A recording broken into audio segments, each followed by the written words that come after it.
Boys. It's good to see you. It's good to be back here.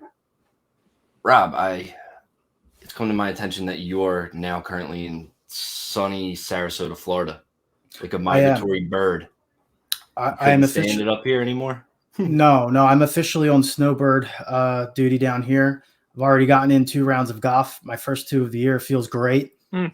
Love the Florida grass. I find it more forgiving, so I love it.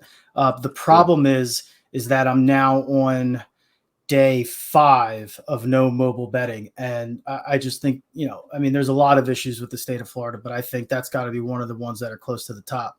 I know there's a huge rush to get some petition signed by the end of the month, but yeah, they gotta take care of things down here in Florida because yeah, I'm definitely feeling it without being able to just kind of put those bets in as they pop up throughout the day.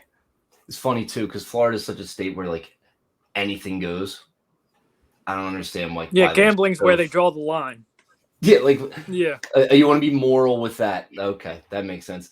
Well, Sean, you and I are still in peak, or I guess getting into like postseason, mid-seasonal depression form with the like we haven't seen the sun in Pennsylvania in fucking weeks. Yeah, I forget So, what the grass looks like. Yeah, did I look like a vampire? I could definitely use some vitamin D. I would love a round of golf. It's 80 degrees. Come on down. All right, keep rubbing it in. Yeah, he's got to relax. Yeah, what the fuck is that? So we're sitting here. We had a tough wild card weekend. All the chalk bets hit. It kind of happens sometimes. It is what it is. But if you follow us on Twitter, Hideki comes through big, wins us nearly a 20-unit play.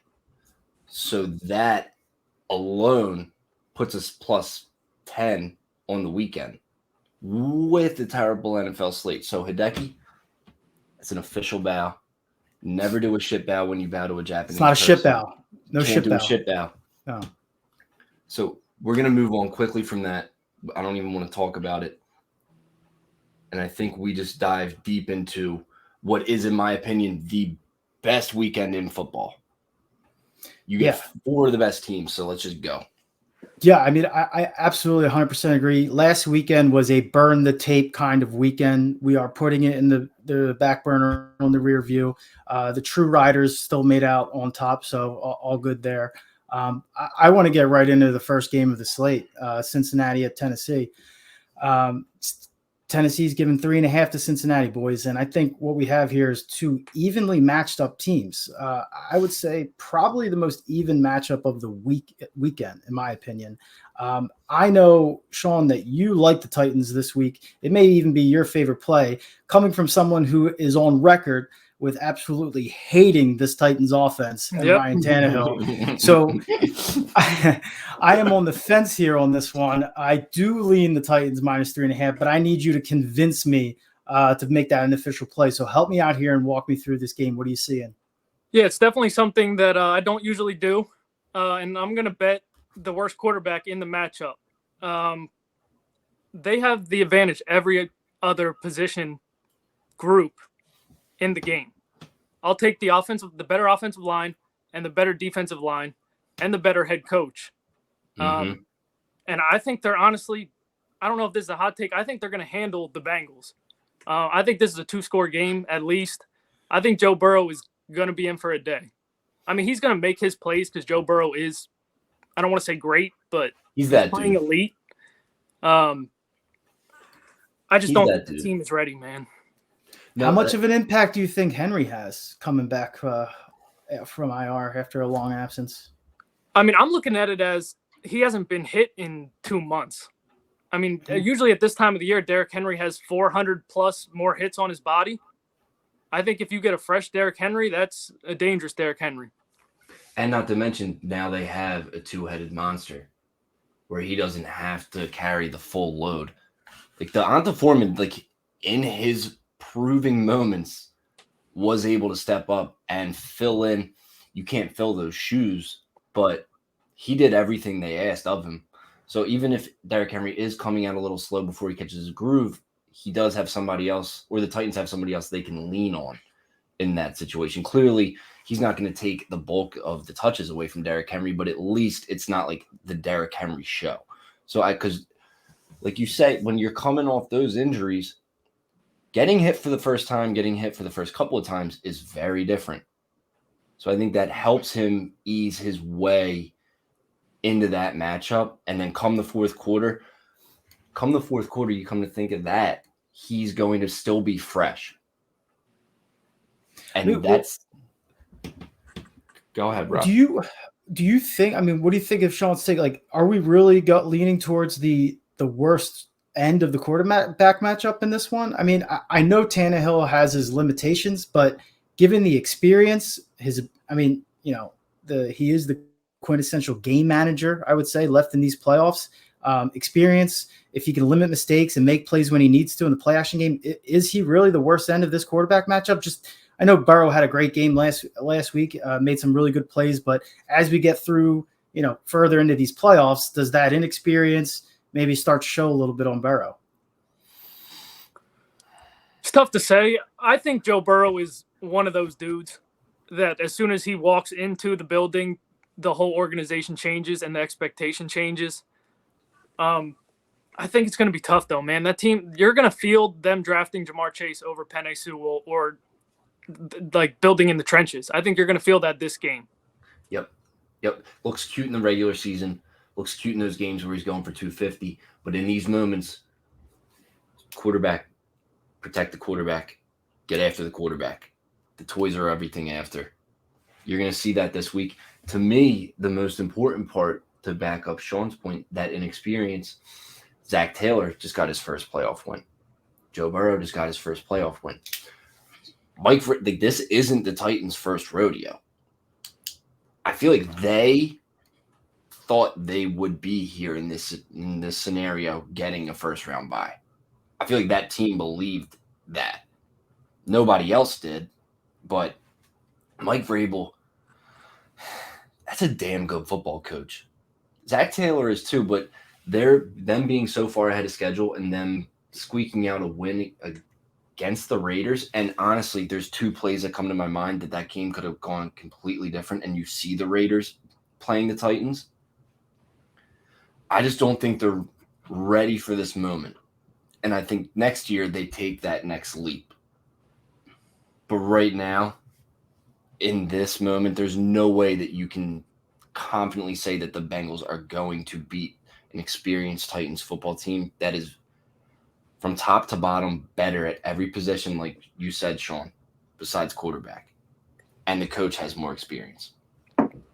I definitely think the Titans D is actually the best side, of these two teams, right? I think Titans defense is the strongest side of these two teams. 13th against the rush in DVOA, 11th against the pass. Yeah, it could come down to the defense on this one, especially with Tennessee. And I know, Mike, you're a big Mike Vrabel supporter, and I know he'll have his guys ready to go. And I think because of that edge the defense has, again, that's like one of the reasons why I'm leaning Tennessee in this one, because the strongest part of the Bengals is that passing offense, right? And their ability to mix in, Joe Mixon and the rushing game as well. But I just think this Tennessee defense, I give the edge to them. Yeah, one last thing on this game is I'm not taking it yet. I am going to wait to see if I can get a 3. I would think the public is going to come in on Cincinnati, and I think waiting to get that 3 is worth it. If I have to take the -4, I'm comfortable with that because, like I said, I do think it is a 2-score game, but I'm going to wait to try and get the 3. Sean, I'm with you. I think they actually kind of bully the Bengals. This is like a little brother situation to me where it's like you're new here. Welcome to the show. Right.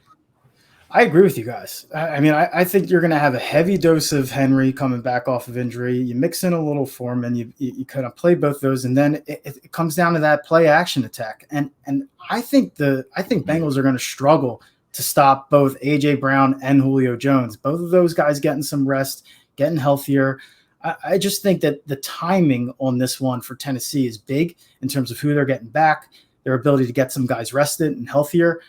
I think Cincinnati has a hard time stopping those two. And when you're focused on Derrick Henry, Foreman, and that rush attack, that opens up play action for Tennessee. And we know that's how they like to move the ball. I think that's also a big matchup for me. Actually, just get your guys' thought on the 47.5 total. My thought on this one, this is a situation where we're seeing about almost 90% of the money come in on 66% of the tickets on this over. But if you look at it just across the board in all situations, both of these teams rank near the bottom in pace of play. So I'm interested to see if you guys have any take on the total on this one. And I know, Sean, you mentioned a 2-score game. I mean, do you think that's enough to push this over the 47.5, or what do you see here on that? I think Cincinnati is going to have a tough time scoring. I could see them settling for field goals. Like, I really think they're going to be in Joe Burrow's ass all day. So I'm not really looking at the total here, but I would lean under. I lean under heavily. I don't think that the Bengals score over 20 points. I think they're held to a couple field goals. I think they're going to have a tough time all over the field. I think they're going to be in poor field position to start a lot of drives, even if, like, when they do stop the Titans, because the Titans aren't going to score every drive like the Bills did. But I just don't see that sizzle from the Bengals happening this week. At some point, it's going to run out. They're not taking home the Lombardi trophy. To me, it's going to happen this week. You have a defensive-minded coach with a very solid unit. There's no way that defensive unit is going to give up more than 3 touchdowns to the Bengals this week. That's my opinion. Yeah, and if this game goes, if this game script goes the way that we're envisioning it now, I think a Tennessee cover does tend to lean itself towards the under in this one as well. Yeah. I think Zach Taylor, he's overexceeding expectations as a coach. There's really no pressure on him this week. There is a lot of pressure on Mike Vrabel and that team. This is a moment for them to take a step forward and kind of be in the conversation with the Bills, the Chiefs in the AFC. I feel like they think they don't get enough respect in preseason, regular season conversations. This game to get to the AFC title matchup against whoever wins that one. This is that one that is so important to them that solidifies them to be one of the big dogs of the AFC. I'm feeling pretty good about that one, and I'm excited for this next game in the conversation we're about to get into. So we're going to take a trip to Lambeau, and the Niners are getting plus 5.5 right now. Rob, I know you feel very good about the Niners, and I can't wait to argue with you. Go ahead. How can you argue against the Niners? They've been our best play the last 2 weeks, right? They've come through for us 2 weeks in a row. It was the only shining moment of last weekend. And, I know it's been said throughout the end of the season, towards the beginning of these playoffs, like, this is the matchup that Green Bay did not want in their first matchup in the divisional round, the San Fran. I'm just going to throw this one out there for you guys. Green Bay ranks 28th in the league DVOA in rush defense. What do the Niners do? They run the ball, right? They're ranked 5th. So I just think that the way these two teams match up, I think they're much more evenly matched up than the spread indicates. And I just think because we know the San Fran is going to lean heavily on that run game, and that's been their bread and butter, especially with the creativity of Shanahan and the way that this matchup presents itself towards that San Fran running game. That's why I love the Niners this week. I love them at the 5.5. Again, we're in a situation, I think it's very similar to the Cowboys-Niners game last week, right? Where, conventional betting wisdom, at least in my respect, would be, we could expect some public money coming in on the Packers towards the end of the week, leading up to Saturday afternoon. If that doesn't happen, and in the looks of it now, there is a little bit of juice on the Niners 5.5, then again, that tells me the Packers are in trouble. Just like we were expecting the Cowboys to get a little bit more public love off the key number of 3, and it never happened, right? So, I just think the run game matchup for the Niners is what leads me to love them. I think probably my favorite play of the week again with the Niners this week, going up against that Green Bay run defense. I understand Green Bay's got some big guys coming back, like big guys, all pros, Jair Alexander, David Bakhtiari, but neither of those guys are going to help Green Bay in their run defense. I hear everything you're saying. I agree with you about the Niners personnel. Love that. But here's my biggest issue. You're playing Aaron Rodgers. If you make mistakes in the second half, there is no way that you squeak that game out against them. And I think the most important part about this game is Aaron Rodgers has 3 legacy games coming up. This one, and they all become more important. This one next week, and then the 2 weeks after that. Every single game is a legacy game. And if he doesn't bring home the trophy, and if I'm the Packers, I'm like, all right, you can talk all that shit, cause up such a stir, but you can't do it anymore. It's everything you do in the regular season's great. He needs to win this game. And I don't think the Packers are as soft as people are making them out to be. And it's going to be, 8 degrees in Lambeau this week? I saw 1. 1? Yeah. Oh, my God. Bro, get the fuck out of here. Jimmy G, best looking guy in football. There is no way that pretty boy is going into Lambeau, and he's going to be able to control and manage the game that he's going to have to, because he is always due for one critical mistake. Rob, I see this one coming out the way the Niners dictated the tempo early against the Cowboys, but if you let the Packers inch their way back in, they're not going to be able to stop Aaron Rodgers on a year like this. That's just too important to him. No, and I totally agree. I mean, you can't let Green Bay back into the game like you let Dallas, right? Because you give that opportunity to Green Bay, and especially Aaron Rodgers, who I think we all agree is a much better quarterback than Dak Prescott and knows how to handle an end-of-game situation, then the Niners will be dead. And frankly, Green Bay, obviously, with Aaron Rodgers, has a clear advantage in the passing attack. They're ranked 3rd in passing offense versus the Niners 16 in pass defense. So there's a clear advantage there. So again, it comes down to, can the Niners keep Aaron Rodgers off the field enough with that run game to build that lead, force them into passing situations, and make a few plays.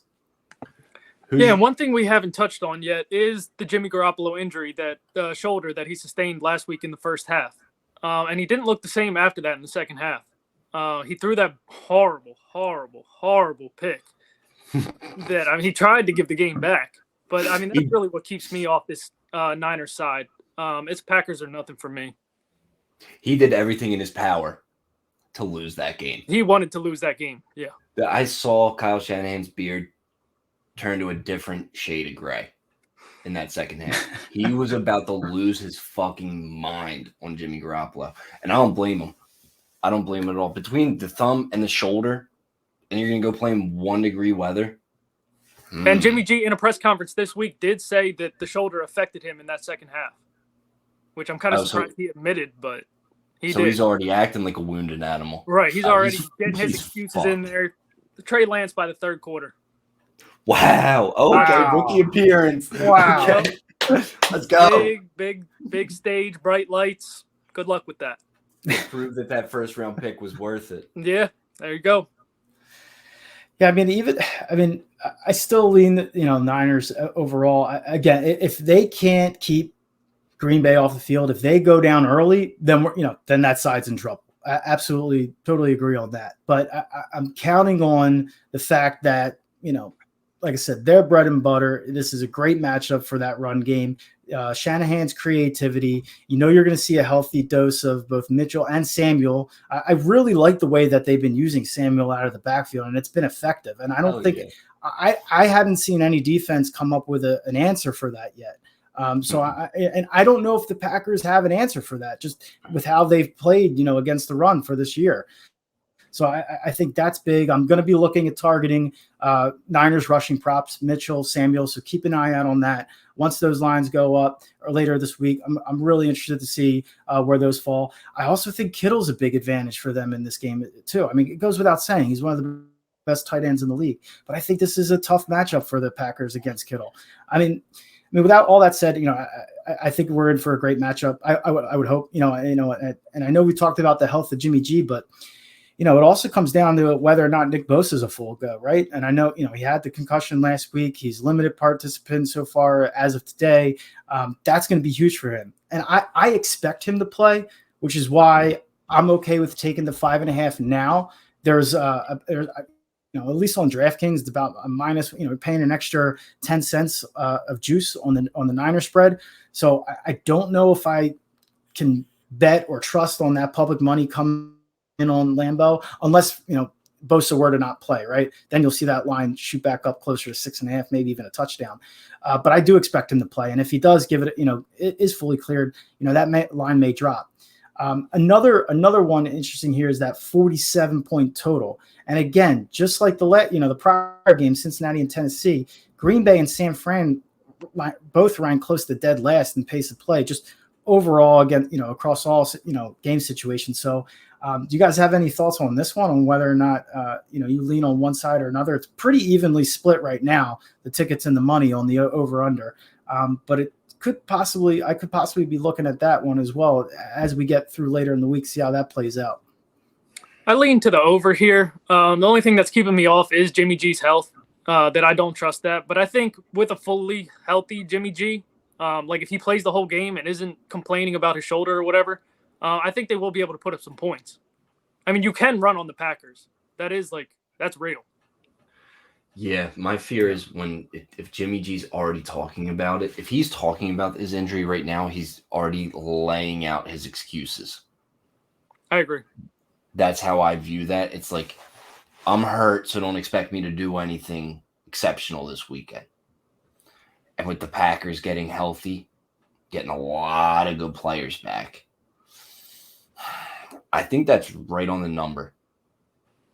I couldn't tell you a side and feel confident about it. I'm going to stay away. What you're saying, Sean, on paper to me, I totally agree.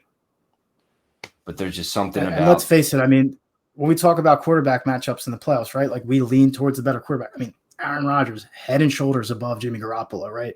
So, if you're a Niners backer this week, like I am, or I'm leaning towards, you're really counting on Shanahan and to exploit that, that advantage in the run game. And they need to capitalize on that early and often to have a shot in this one. But I think that matchup alone makes it worth sprinkling a little bit on the Niners money line, again, just because it's a tough matchup for them. But totally agreed. If Jimmy Garoppolo is in full strength, if he is prone to mistakes in this game, like he's been throughout his career, and particularly at the end of last week's game, then definitely definitely see the Green Bay covering this one easily. Us Niners backers, we're really banking on that run game. I think we're gonna know everything we need to know about that football game in the first 8 minutes of game time. And it'll be settled there, whether it's going to be a classic or a rout.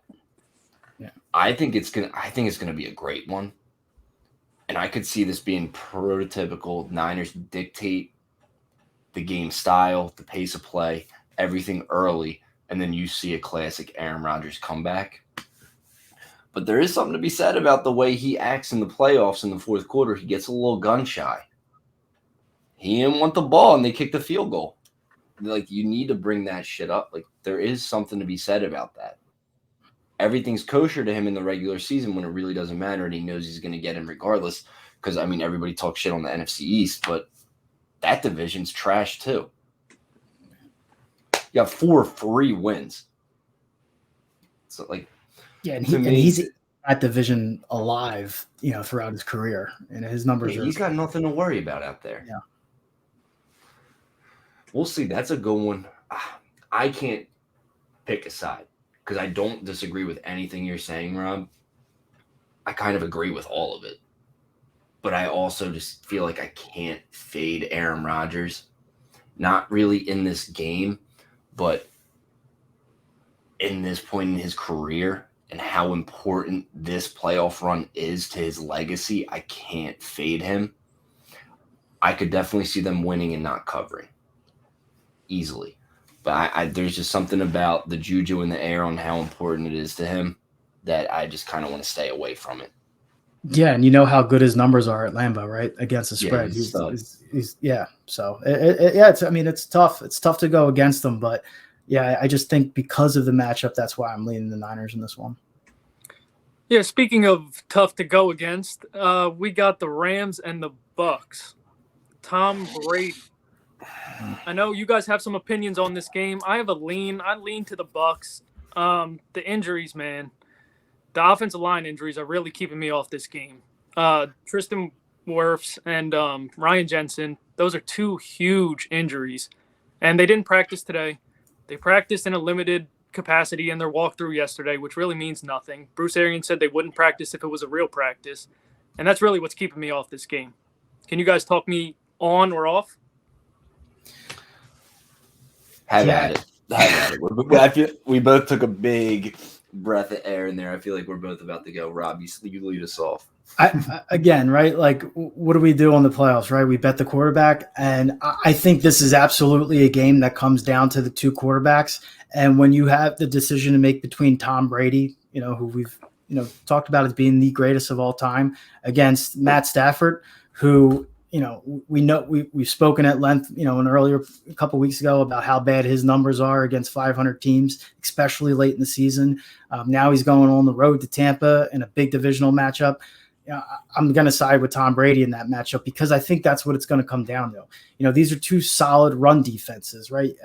Los Angeles ranking 6th, Tampa Bay ranking 11th, but in my opinion, playing much better than that right now. So with that in mind, and the fact that the Rams' rushing offense isn't as strong as some of the other teams left in these playoffs, I think it's going to come down to the passing attacks of both teams.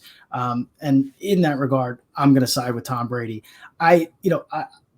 Right now, I'm willing to, I see some juice, extra juice on the Rams at +3. So I want to wait to see if we can get this under a field goal. If it goes back to -2.5 at any point up till game time, I'm going to lock in on Tampa Bay under a field goal and ride with Tom Brady on that.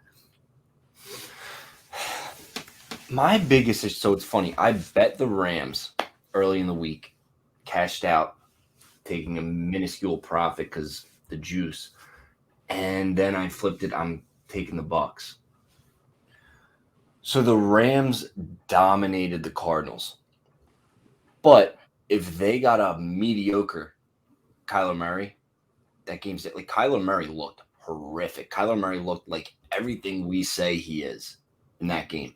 That dude has a year to prove it, and then I think he's back on the chopping block. It's a number 1 overall pick. To play that poorly in your last 2 games, one to win the division and then one to win a wild card playoff game. Like, to me, it's like, are you really that dude? I don't think he is. It's fucking Tom Brady. Like, let's be for real. Let's get down to I'm just gonna call a spade a spade. The general public is fading Tom Brady. There is nothing more that they like than seeing the masses in America bet against Tom Brady in this moment. There is no chance after looking at everything. I thought that the Niners were going to be initially the dog, the sharp play, the team with a little bit more money, but like 20% of the tickets, where you have all the tickets on the Niners, all the parlay tickets on the Niners. There is no way Tom Brady doesn't win this game. I feel like I don't even need to break it down that deeply. He's done it for us over the course of the last 20 years. So you guys don't worry about the offensive line injuries at all? I definitely do. I definitely worry about that. That's definitely going to be a problem, especially considering the guy on the other end is Aaron Donald. That's a major problem. Yeah, and honestly, I think it was those offensive line. I mean, without those injuries, I don't know if the Eagles get home last week to Tom Brady 4 times without, Wirfs being banged up and out of lineup, Jensen being banged up. I mean, Ryan Kerrigan had 1.5 sacks last week, right? We haven't seen Ryan Kerrigan do anything all year. 3 tackles the whole year. Right. Before that game. And all those sacks did come later in the game, right? Yep. As that offensive line got banged up. And if the Eagles are generating that pressure and getting home to Tom Brady with 4 men, The Rams are going to be able to do that. So that I think that is a concern if you're back in the Bucs in this spot. And I think that's going to be a matchup to watch. Just looking at the way Wirfs looked when he came back out. First of all, side note, there's a lot of reasons to not like Bruce Arians before this year. And now this year, there's even more reasons, especially in the last 3 weeks, to not like Bruce Arians. But the fact that he had Wirfs go back on that field after Tampa Bay was already in control of that game, I mean, he needs to have his head examined alone for that, for that decision. Group therapy. I agree. That's a good one. I have no, I saw him coming back in the game. The guy he was still limping on his way back onto the field. Like, what are you doing putting him, one of your best offensive linemen, back in the game against the Birds in that spot? But yeah, he collapsed again, on the field. Yeah. He went down again. I don't know if he's going to get back to full strength for this game. So that will be a big matchup to watch. Mike, you mentioned the market a little bit, and you're right. I mean, last time I looked before we got on here, the Bucs are only getting 43% of the tickets. So you got 57% of the tickets coming in on the Rams. They like the Rams, but 65% of the money is on the Buccaneers. Moreover, you've seen a couple sharp triggers on the Buccaneers too, with that line moving to +3. And some juice now on the Rams. So as that line and the juice continues to lean towards the Rams, you're still getting some triggers on the Bucs. So to me, I don't know how this is a possibility in this spot, but it looks like the Bucs may wind up being a sharp play. We'll see how the money shakes out towards, as we get closer to game time. Maybe the offensive line injuries factor into that for the Rams, but I'm a little surprised to see the Buccaneers getting less than 50% of the tickets, but they're still getting most of the money. I mean, we talked about it earlier. Like, this game, I won't advise anybody to take the Buccaneers until the official injury report is out. There's no good reason. Like, you need to look at the O-line. What weapons are the Bucs using? Like, Giovanni Bernard. Yeah, I think Leonard Fournette is coming back. That's big, but without that O-line, For sure. That's a whole another problem. I love Leonard Fournette. He's had a year that he put himself back in that conversation of he is a premier back. He's a stud. But to me, it looked like and Troy Aikman made a huge point where people were saying Tom Brady's passes were slightly off. But he was like, no, the wide receivers, their routes are off. They're stopping when they should be going. And that's a communication thing. I feel like if they get another week to get acclimated, and I know Brady is giving them a very hard time to get back on the same page or get on the same page. If they're able to do that, I don't care who he has on the outside, as long as he has Gronk, Mike Evans is still there. Tom Brady, he's got the ball out in 2 seconds. The O-line's an issue. If those dudes are getting separation right out of the break, Tom Brady knows where he's going with the ball. If there's one guy that it isn't as important as it should be, it is Tom Brady. Where Aaron Donald, you aren't going to even have enough time to put a hand on him. The ball's out before you even know it. Well, his timing certainly isn't off with Evans, right? Evans torched the Birds last week, 10 catches, 119 yards. He's clearly the go-to right now for the Bucs. So that's going to lean towards a huge matchup on Sunday with Evans going up against what I would presume to be Ramsey, right? You would expect him to be on Evans. So, and if that's the case, two things, right? Number one, does Tom go after Ramsey? I'd be interested to see if he takes some chances against him because with a guy like that, do you test him early, see how he's feeling that day, see how that matchup goes with Evans and Ramsey, and then elsewhere, who's Brady looking to outside of Evans, right? Do you really feel that comfortable with Rashard Perryman or even it's Scotty Rob Miller? Gronkowski.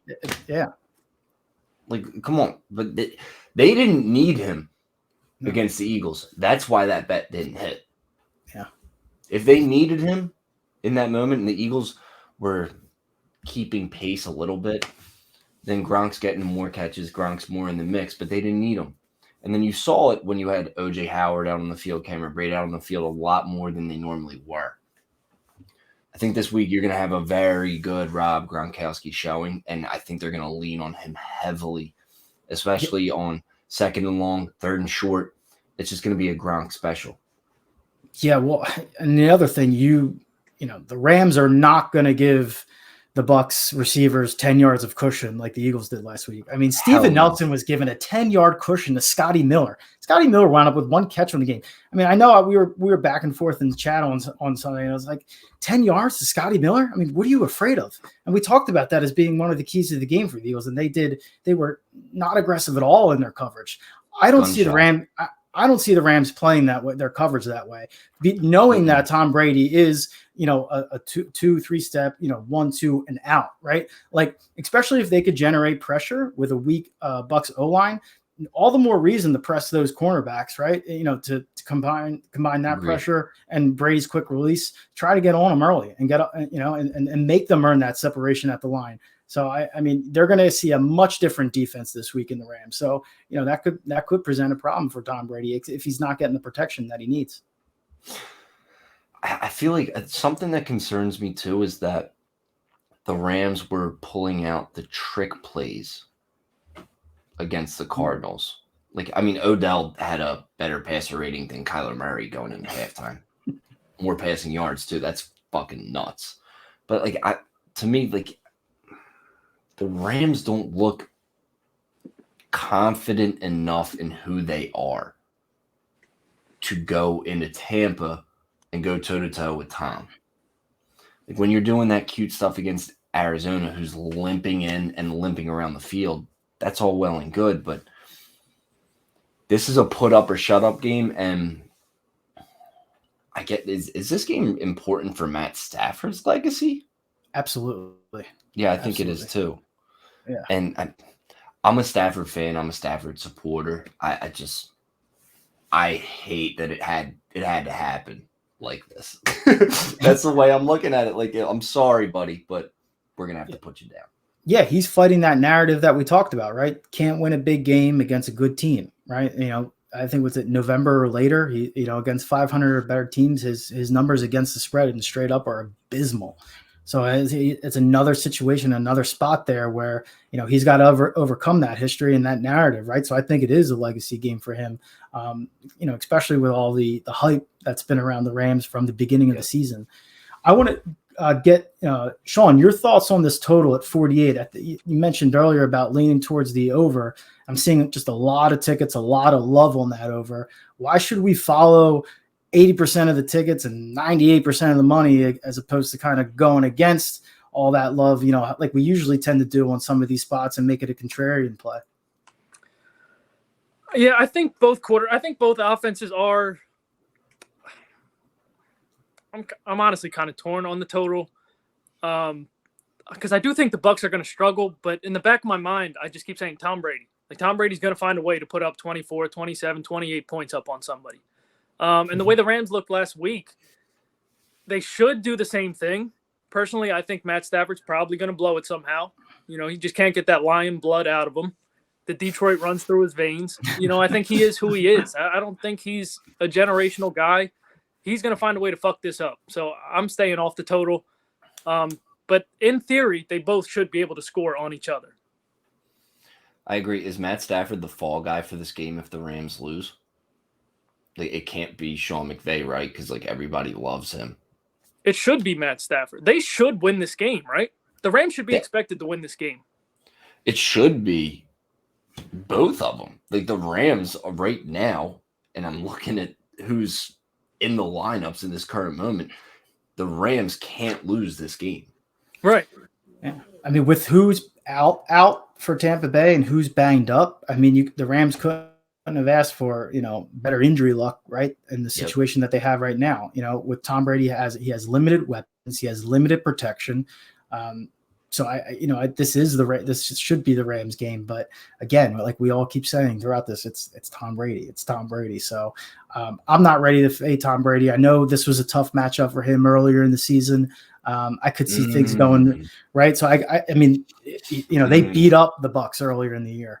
So I mean, and that was a Bucs team with more weapons and more at Brady's disposal than they have now. So I mean, that's another thought for you there. I mean, whether the Rams can repeat that.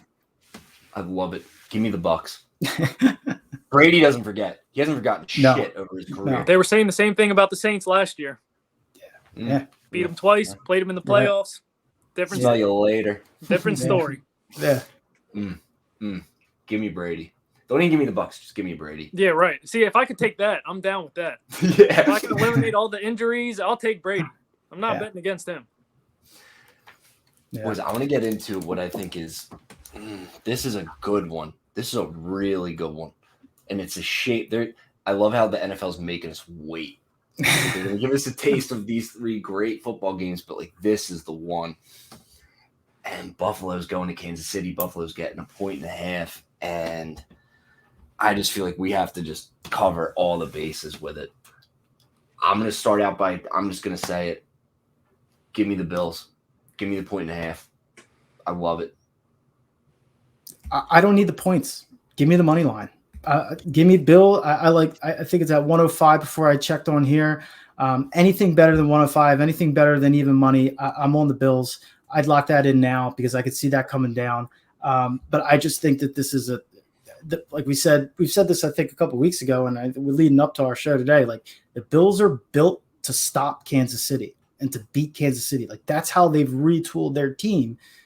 They did it earlier in the year. It was a close game at Kansas City. We were on the Bills that week, right? So we cashed in there. I think they get it done again.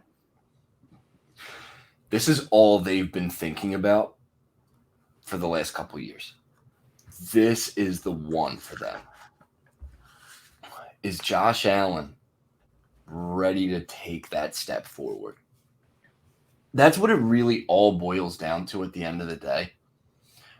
I like what the Bills have done to compete and put a better team together, but really all it boils down to is Josh Allen going to go out and win this football game.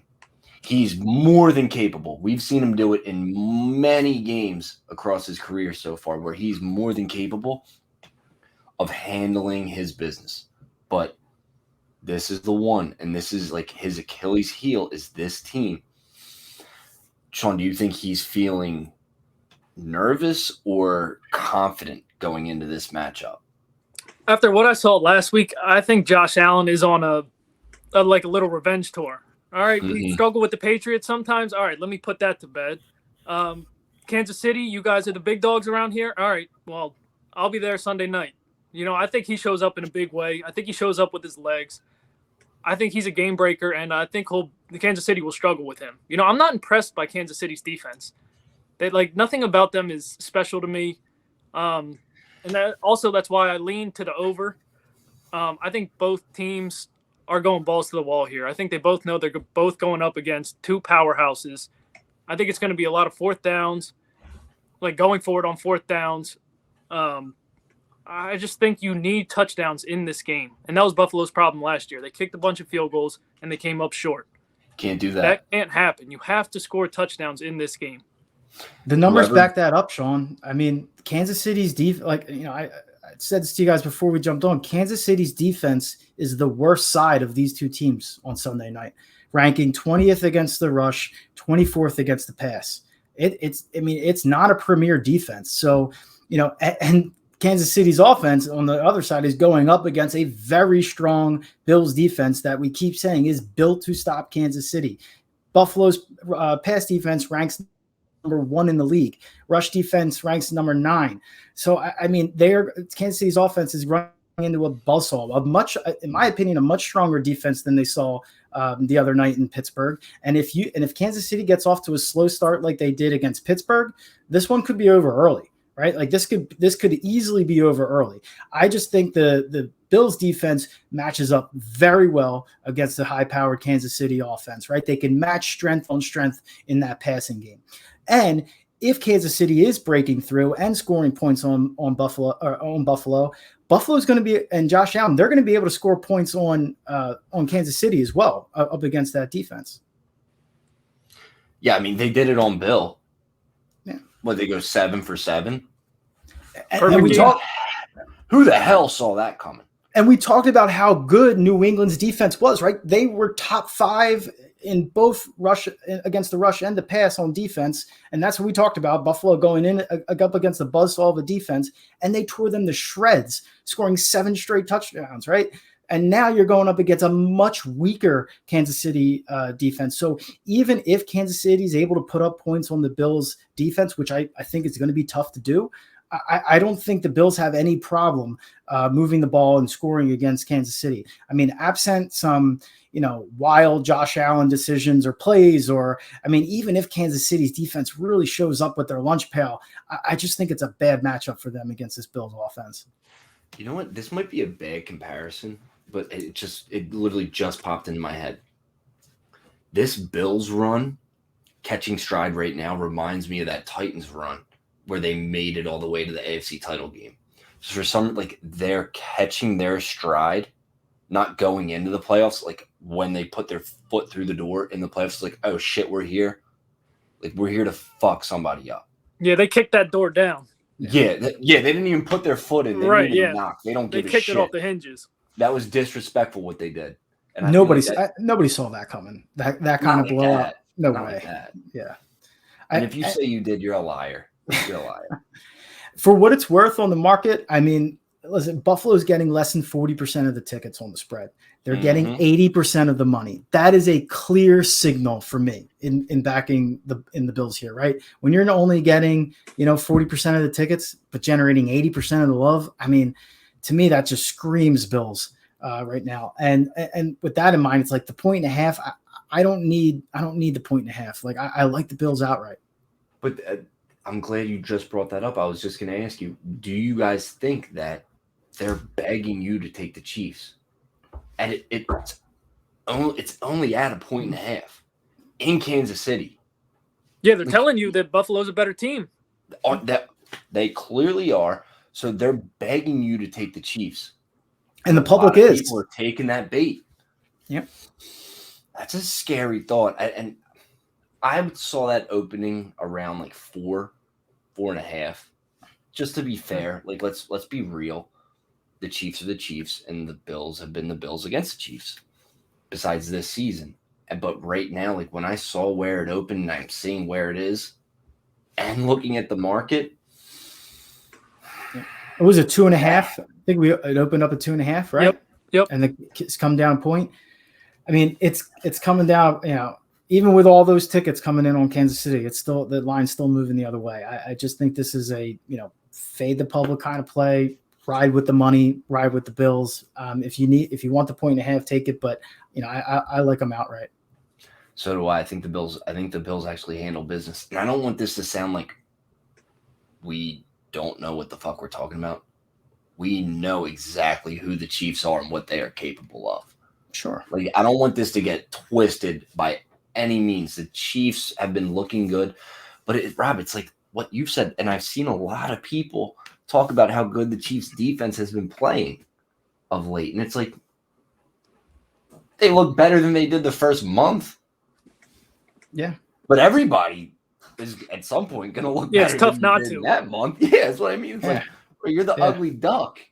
You're going to figure something out. They don't feel the same this year. I mean, they not struggled with Pittsburgh because, they won by 20 or whatever, but it took them a while to get going. Mm-hmm. No, Sean, they did, though. Yeah. They did struggle with them. I mean, they didn't blow out Denver, and everyone was. The only reason they beat up on Pittsburgh, Sean, is because Ben's just too old, man. There's nothing left in the tank. Yeah, it's time to hit the golf course. That's no disrespect, but that team, the Steelers. When we were watching that game, I'm like, the Chiefs will open it up on them eventually, but if you come out sluggish like that against the Bills right now, you're in for a tough one. Yeah, and that could get really ugly. It kind of the way we're talking about this game and how it's going. I think the total might be a little too high at 54. If it gets up to 55, 55.5, see if the public makes the play on the over with the two, high-powered offenses. I may look towards the under because I don't see the Bills blowing out the Chiefs like they did against New England. Mm-hmm. But I do see them putting up points, and there's that possibility that they can shut down this Chiefs offense that I don't think is clicking, necessarily on all cylinders at the moment. We know how strong their passing attack is, their ability to get those playmakers in space.